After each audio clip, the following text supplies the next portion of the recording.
In die Tonnel Sportnuus gaan ons na die golfbaan. Dit was 'n baie opwindende Amerikaanse Ope vir mans wat die afgelope naweek plaasgevind het en dit is JJ Spaun van Amerika wat die toernooi wen.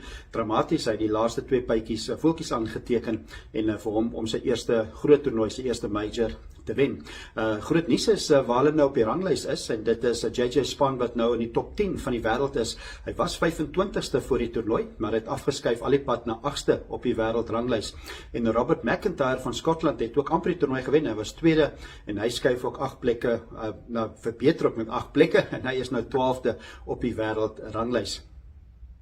Tans op die wêreldranglys is Scottie Scheffler wat steeds nommer 1 is. Hy het ook nie te sleg gevaar in die Amerikaanse Ope nie. Hy het in die top 10 geëindig en dan is dit Rory McIlroy wat steeds nommer 2 is. Van die spelers wat op die Live Golf wegbreek golf tour speel, is dit Bryson DeChambeau wat die beste gekeer is. Hy val 3 plekke. Hy is nou 13de op die wêreldranglys.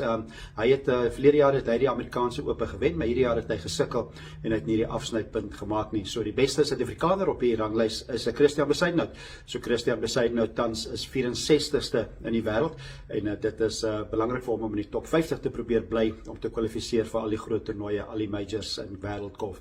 So dit is internasionale golf en dit is golfnuus hier op In die Tonnel.